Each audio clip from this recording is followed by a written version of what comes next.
retour sur le plateau avec les mêmes invités, Luc Michel, le docteur Yamtiba et Samuel Dinodor Yombi, pour revenir cette fois-ci sur les propos du ministre français des Affaires étrangères, Jean-Yves Le Drian, qui ne cesse d'intensifier les provocations à l'endroit des autorités militaires de la transition du côté du Mali. D'après lui, il estime en tout cas que le colonel Assimi Goïta, président de la transition, et tout son gouvernement est un gouvernement illégitime, issu de 2 coups d'État. On va tout d'abord prendre cet extrait d'un entretien accordé à 2 chaînes françaises par le ministre français Jean-Yves Le Drian. On prend l'extrait et on revient par la suite pour continuer d'en parler avec nos invités. Après-demain. Alors, monsieur le ministre, nous allons parler du Mali. Les militaires de Barkhane plient bagage après 9 ans de présence. 58 soldats français ont perdu la vie. Les djihadistes sont toujours là. Ils ont même gagné du terrain. Est-ce que vous diriez, est-ce que vous avez un sentiment d'amertume, vous qui avez vécu de Serval à Barkhane, un sentiment tout de même de gâchis et une forme d'impuissance? Le gâchis, il est politique. Parce que on rappelle souvent l'initiative de Serval à ce moment-là, puis de Barkhane, pour empêcher les actions terroristes de groupes qui sont organisés.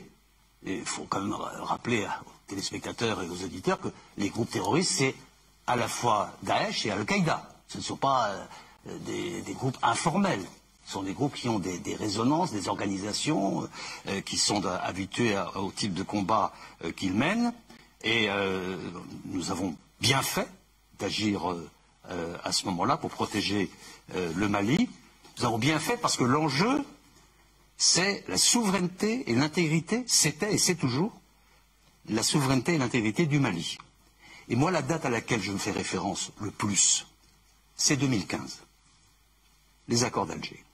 Parce qu'il y a une base, il y a une solution, il y a eu des négociations, il y a eu des discussions qui ont abouti à ces accords que les responsables maliens, pour des tas de raisons, n'ont pas voulu mettre en œuvre. Ces accords d'Alger, ils reposent à la fois sur la décentralisation, sur le désarmement des groupes armés signataires, de leur inclusion dans les forces armées ou les forces de police maliennes, et sur le développement, les 3D. Décentralisation, désarmement et développement. Et le début du commencement a été à peine visible. Or, il y a ce texte qui est garanti par d'abord les autorités algériennes, et qui sont garantes de cet accord. On parlait tout à l'heure de garantie. Les autorités algériennes ont la responsabilité, et ils l'assument, de mettre en œuvre ces accords, mais pour l'instant, il n'y a pas de réponse du côté du Mali. Et puis, ces accords d'Alger ont permis aussi la présence des forces des Nations Unies sur le territoire malien pour assurer leur mise en œuvre. Il est sur la table. Prenons-le. Depuis 2 mois, monsieur le ministre, les militaires maliens, les miliciens présumés du groupe russe Wagner, sont rendus responsables par les Nations Unies et Human Rights Watch de graves exactions dans le centre du Mali. Est-ce que vous confirmez ou pas ces informations? Tous les éléments que nous avons, y compris les ONG qui ont enquêté sur le sujet, y compris les Nations Unies, montrent que finalement, la présence de Wagner au Mali, c'est quoi? C'est des exactions et la limitation des libertés publiques. Vous en savez quelque chose? C'est ça, Wagner. Vous faites allusion à la suspension des émissions des RFI et France 24. Bien sûr. C'est le nouvel autoritarisme qui fait que la junte au pouvoir est prise un peu en otage aussi sur ces points-là par la force Wagner. Donc Wagner, qui était réputé devoir être une force de libération, c'est une force d'exaction et de prédation. Et en plus, ils se servent sur les ressources propres du Mali. C'est pour ça que c'est très grave. Le temps est compté. Il y a 2 mois, l'ambassadeur de France à Bamako a été expulsé par les autorités maliennes qui l'accusaient de comploter contre elle. Est-ce que tout dialogue avec Bamako est rompu, ou est-ce qu'Emmanuel Goïta, ou est-ce que Emmanuel Macron, parle avec le chef de la junte malienne, le colonel Assimi Goïta? Ce gouvernement n'a aucune légitimité. C'est un gouvernement issu d'un coup d'État. Et c'est un gouvernement qui, pour l'instant, ne met pas en place les formes de reconnaissance légitime qu'il pourrait avoir du peuple malien. Nous travaillons, nous, avec la CEDEAO, qui organise l'ensemble des États de la région, pour lutter contre le terrorisme. Parce que ce qui va se passer, c'est une réarticulation complète du dispositif français et du dispositif européen.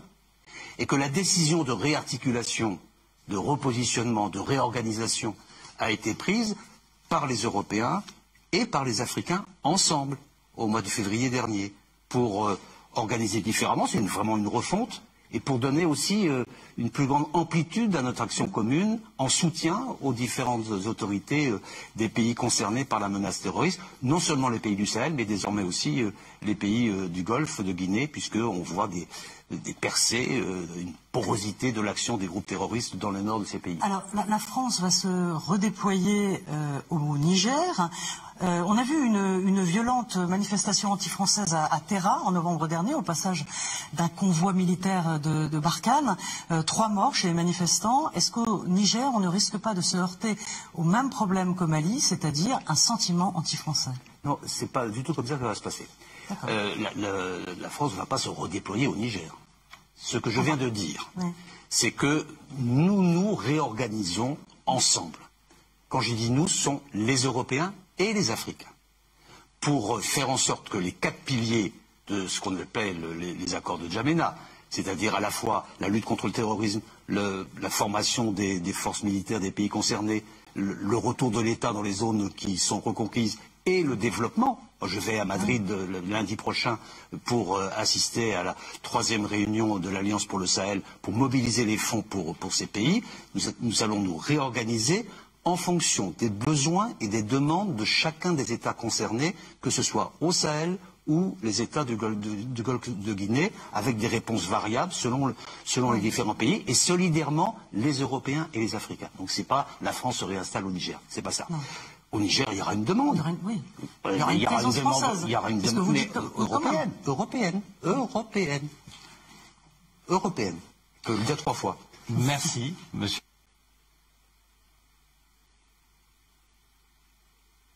Invité pour sortir de cette émission, eh bien, Samuel Djededor Youmbi, une fois de plus, on écoute le ministre français des Affaires étrangères qui estime que le gouvernement de Bamako, le gouvernement de transition en tout cas, conduit par le colonel Assimi Goïta, président de la République, n'a aucune légitimité. La question, elle est très simple. Qui confère la légitimité au gouvernement? Est-ce un peuple ou bien est-ce un pays tiers? Là déjà, je vous dirais encore merci, parce que c'est sur ce même tableau que j'ai dit que monsieur Jean-Yves Le Drian était atteint de la schizophrénie. Parce que, je le répète encore, parce qu'il est inadmissible qu'un peuple souverain, qui ont légitimé par la voie constitutionnelle leur chef d'État, et qu'un gouvernement est mis en place, et nous voyons les actes qui se passent dans ce pays, qui démontrent la légitimité de ce peuple, qui met out cette même France, avec ses bases militaires françaises, out du Mali, et qu'il revienne aujourd'hui dire que c'est la junte illégitime, ça veut dire qu'il est quelque part atteint de la schizophrénie. C'est le seul mot que je peux trouver pour un individu pareil.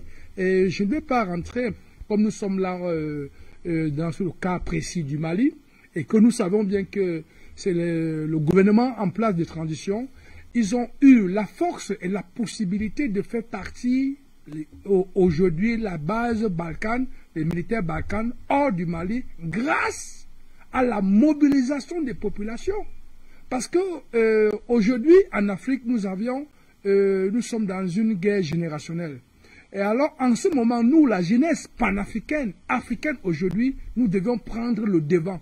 Prendre le devant, c'est aller contre ceux-là qui nous ont aliénés, qui nous ont déstabilisés, qui nous ont créé le terrorisme, qui nous ont empêchés de pouvoir vivre, de pouvoir nous développer, qui sont ces bases militaires. Donc aujourd'hui, ce défi que la jeunesse malienne a pris corps et âme pour pouvoir descendre dans la rue a fait un effet, et nous avons une jeunesse militaire qui sont arrivés pour prendre la revendication de cette population qui disait non au terrorisme, qui était entraîné par des bases militaires en place, la force Balkane. Donc aujourd'hui, nous ne pouvons qu'être prioritaires, pour faire juste un petit crochet à mon copanéliste, M.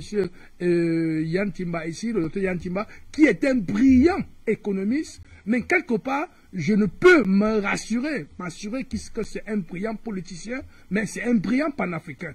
en quelque part, je peux me rassurer de là. Mais aujourd'hui, nous, la jeunesse, je voulais juste savoir, le rappeler que l'élection et les élections présidentielles dans un pays sont une chose. Les chefs d'État en place aujourd'hui en Afrique sont une chose. Mais la lutte panafricaine est un défi. Et le départ des bases militaires sont une priorité du défi de la lutte panafricaine. Donc aujourd'hui, le développement que nous donnera la possibilité de battre monnaie, c'est si nous trouvons déjà notre sécurité. Aujourd'hui, tout le monde parle du Mali, le Mali va faire la monnaie demain ou après-demain, mais tant qu'il n'y a pas de sécurité, comment allons-nous battre monnaie, vu que cet argent qu'on est en train de combattre, puiser pour pouvoir créer la monnaie, c'est cet argent que le peuple malien, que le gouvernement malien, elle est satisfait de dire merci au Parlement, merci au peuple qui nous ont donné la possibilité de miser de l'argent d'abord sur le matériel militaire pour pouvoir se protéger. Et en ce moment, nous allons maintenant battre monnaie. Bref, je ne vais pas dire dans le plan, ils savent comment ils sont en train de mettre sur pied leur stratégie. Aujourd'hui, toute l'Afrique, la génération, nous, cette jeunesse ici, nous sommes appelés à demander le démantèlement rapide de toutes les bases militaires en allant devant les ambassades pacifiquement, qui sont les seuls endroits idoines pour pouvoir revendiquer par voie pacifique aux yeux du monde entier que nous interpellons la France à sortir ces bases militaires qui se retrouvent en Afrique pour que nous puissions de nous-mêmes prendre notre destin en main pour pouvoir accompagner de nos forces les forces avec d'autres pays amis qui vont nous apporter, qui vont nous secourir pour la sécurité et qu'en ce moment-là, nous pourrons peut-être projeter quelque part sur battre monnaie qui est légitime en ce moment que nous voyons ce que le président Poutine est en train de faire comme combat. Le combat, c'est sur la monnaie. Si vous n'avez pas la force militaire que Poutine a, vous ne pouvez pas défendre la force monétaire que Poutine est en train de faire aujourd'hui. Ce qui veut dire qu'actuellement, c'est notre sécurité qui est la force militaire, qui est la sortie de ces bases militaires et que nous puissions voir comment battre monnaie pour notre développement. Monsieur Le Drian, aujourd'hui, il se place aujourd'hui en grand maître déjà qui est en train de finir parce qu'il est dans le sable mouvant. Il est en train de s'enfoncer dans ce sable-là et il se rend compte que la réalité est en face. La jeunesse panafricaine, la jeunesse africaine, elle est mature, elle est responsable. Que ce soit la population ou que ce soit les chefs d'État comme M. Touadéra, comme M. Assimi Goïta, ou les patriarches qui sont là, qui accompagnent, qui nous accompagnent, pas des instruments qui peuvent nous donner la preuve. Le président Obiangema, le président M. Paul, son excellence, M. Paul Biya, avec ses chaînes Afrique Média, qui est en train de faire effet aujourd'hui, boomerang, donc nous avons la possibilité et les moyens aujourd'hui de pouvoir édifier toute la jeunesse africaine grâce à leur contribution. Et nous allons par ce chemin répondre à ce monsieur Le Drian qui vient dire que le Mali aujourd'hui est avec son gouvernement est un gouvernement illégitime qui est là tout simplement pour faire les exactions et limiter la liberté d'expression. Alors vous vous rendez compte que ça, c'est ce que le colon nous parlait il y a près de 100 ans, près de 6 décennies dans le passé. Mais aujourd'hui, ils ont beaucoup sous-estimé cette Afrique, et surtout dans le précaré. Mais nous pouvons que répondre le retour à la bergère par des sanctions, pas des décisions telles que monsieur le président Assimi Goïta en a pris comme décision en refoulant RFI et France 24 du territoire, et le chien aboie et la caravane passe. Aujourd'hui, nous avons encore la réalité de nous renforcer tous Africains, de nous dire, nous avons la responsabilité aujourd'hui, nous jeunesse. Les intellectuels nous ont abandonnés. Vous, jeunes qui m'écoutiez là, Vous le saviez tous dans chacun de nos pays que nous avions des agrégés, soi-disant des intellectuels, qui nous bourrent le cerveau tout le temps. Aujourd'hui, nous ne le voyons pas. Mais c'est à nous de prendre notre responsabilité, et j'insiste, ce n'est pas en voulant s'accrocher derrière des élections, dans une élection présidentielle, que nous allons fournir les amis de ces Indo-colons qui sont sur place en Afrique. Nous savons qu'ils ont créé des générations pour pouvoir leur servir ce qu'ils ont besoin. Mais nous aurons besoin plutôt que pendant les élections prochaines et futures dans chaque pays africain, si le candidat n'est pas un candidat pan-africain, ça ne vaut pas la peine, on ne pourra même pas compter sur lui, il ne passera même pas comme... Il sera candidat, mais il n'aura pas de suffrage des Africains parce que le combat que nous sommes aujourd'hui, c'est un combat générationnel et dans ce défi que nous sommes, nous avons la responsabilité laissée par nos aïeux, par ceux-là qui ont pris le bâton de pèlerin pour demander une Afrique unie, pour demander la souveraineté de l'Afrique. Donc aujourd'hui, ce n'est pas les élections que nous allons prendre, aller aux élections pour choisir un vendeur d'illusions qui va venir prendre l'Afrique pour remettre encore des bases militaires en Afrique. Aujourd'hui, c'est la réponse, répondre à quelqu'un comme M. Le Drian aujourd'hui là, retour à la Bégère. Ce que vous dites, ça ne nous intéresse pas. Mais nous avançons. Et ce que nous avançons, c'est où nous sommes. Et parce que nous avons des objectifs. Et les objectifs à atteindre aujourd'hui, c'est, Dieu l'a bien voulu, que nos objectifs vont peut-être en chemin croiser les objectifs de M. Vladimir Poutine, de la Grande Russie. Et la Grande Russie vient aujourd'hui être demain un ami de l'Afrique. Donc nous ne considérons plus tous ceux qui font alliance avec les Occidentaux, en particulier la France, nous ne les considérons pas comme les amis du panafricanisme.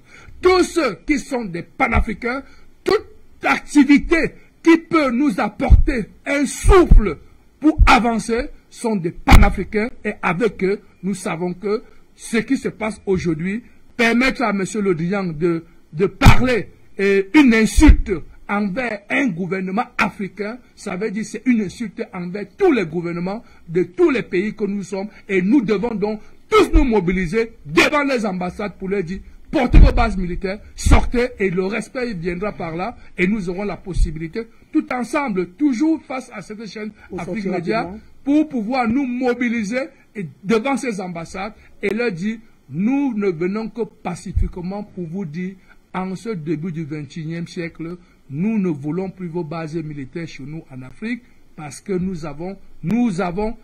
prenons aujourd'hui notre responsabilité et que vos accords que vous avez signés dans le passé ne nous intéressent pas. La France n'impressionne pas un Africain aujourd'hui. Les Européens, les Occidentaux n'impressionnent pas un Africain aujourd'hui. Le président Poutine nous attire l'attention en nous disant ne vous faites plus impressionner par l'Occident. L'Occident est un empire de mensonges. Donc tous ceux qui soutiennent, qui ont un sentiment un peu occidental, nous devons tous le mettre de côté parce que le combat que nous faisons aujourd'hui, c'est un combat générationnel et nous sommes en train de gagner et à la fin, nous pensons que c'est l'Afrique qui sortira vainqueur face à une grande Russie qui aura déjà fait le grand boulot qui nous permettra tous aussi d'être un pays propre. La sécurité nous permettra de battre monnaie qui est évident. Et dans cette battre monnaie, nous avons nos ressources naturelles maintenant que nous allons vendre aux pays amis et que chaque jeune, que de prendre des bateaux, nous allons nous retrouver enfin avec les qualités de ressources que nous avons aujourd'hui, de rester que dans nos pays, comme était la Libye. Il n'y avait aucun Libyen à l'extérieur. Comme nous voulons bien vivre chez nous, nous allons bien apporter notre background sur le terrain pour construire une Afrique meilleure et dire à la France, avec des comportements d'un type de personnes que je répète ici, atteintes d'une schizophrénie, que l'Afrique ne reçoit pas des malades mentaux. Merci à vous, Samuel Dinodor Youmbi. Eh bien, docteur Yamtimba, on va donc sortir avec vous de cette émission en vous permettant également de dire quelque chose sur cet extrait joué du ministre français des Affaires étrangères Jean-Yves Le Drian qui, une fois de plus, joue de la provoque en ce qui concerne, et même de l'insulte en ce qui concerne les autorités militaires de transition du côté du Mali, conduites par le colonel Assimi Goïta.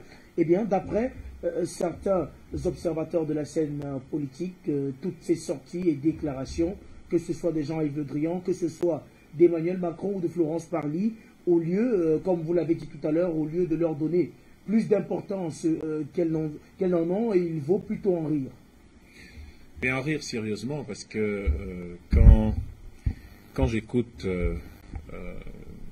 comment vous l'appelez, Jean-Yves Le Drian. Voilà, Monsieur Le Drian parler, je me demande si, et je me demande jusqu'à quel point il est sérieux. Je vais aller point par point. D'abord, il dit le gâchis est politique. Non, il n'est pas. Pour nous, les Africains, le gâchis est d'abord économique, il est humain, il est civilisationnel. Pourquoi? Parce que la France et ses affidés terroristes, voyez-vous, ont pillé des trésors du patrimoine culturel mondial au Mali. Et il faut ajouter à cela l'appauvrissement du peuple malien. Voilà où les Africains voient d'abord le gâchis. Le gâchis n'est pas dans les discussions, les négociations entre copains qui ont eu lieu un peu avant et qui finalement ont consacré la venue de la France donc à travers Barkhane et de Takuba au Mali. Ce n'est pas politique en tout cas.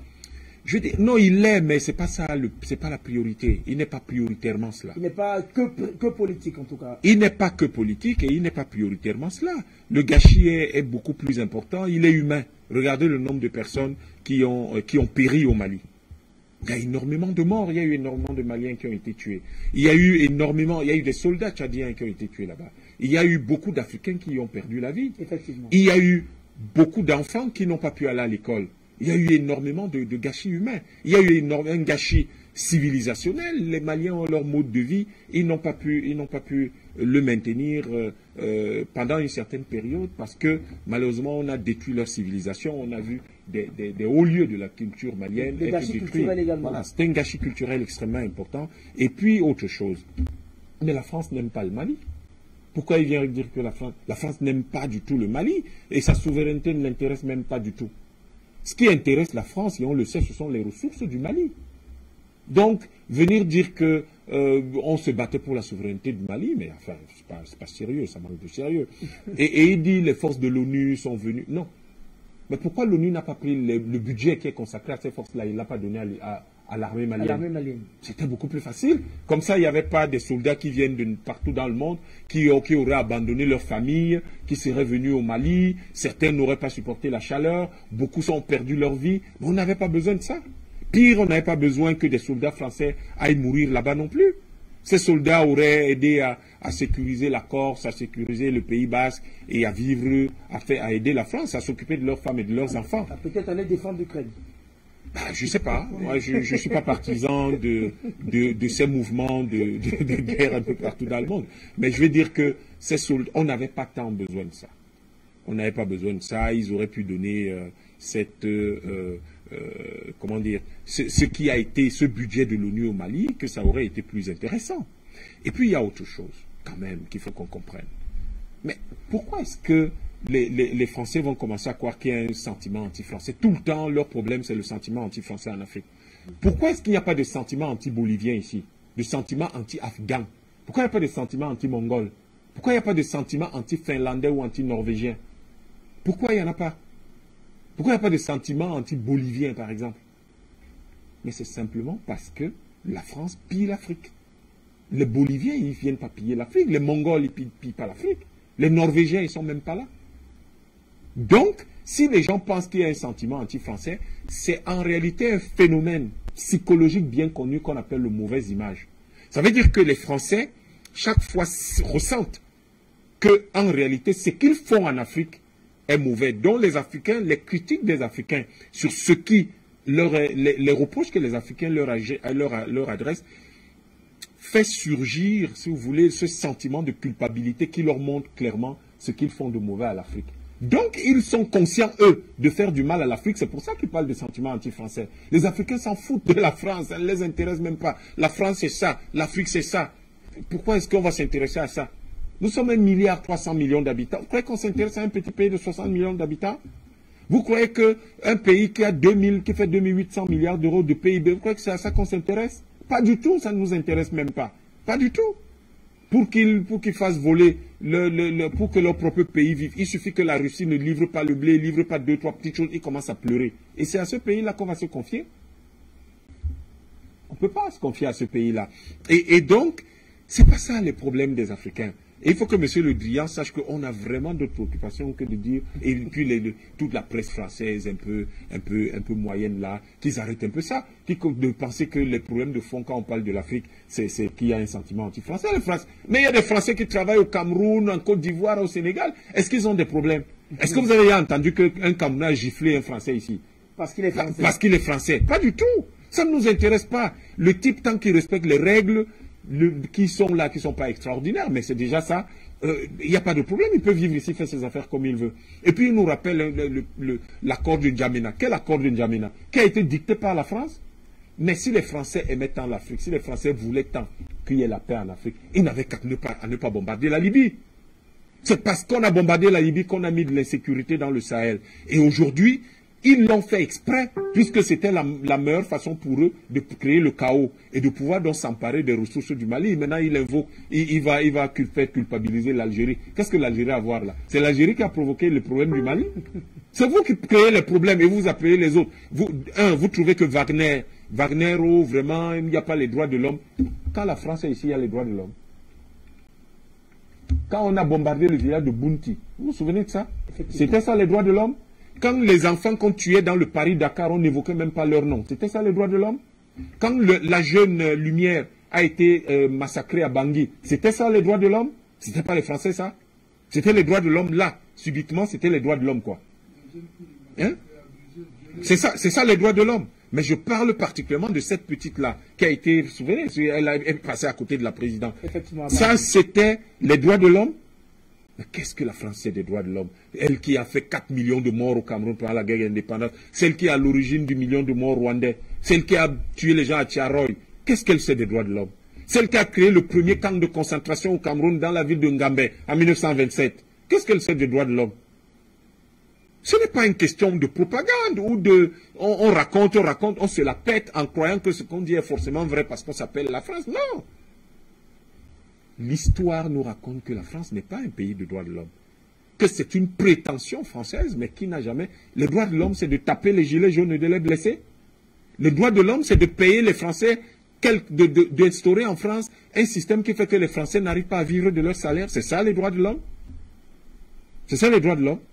Et donc, en fait, moi, je ne comprends même pas de quoi on parle très souvent. On parle de quoi? Des gens qui vous disent que vous n'avez pas de chance. Les Africains parlent des Français en quel temps? En quel terme? On ne veut pas du franc CFA. Mais c'est là qui permet d'arriver à quelque chose. Et il faut que nous ayons la bonne stratégie.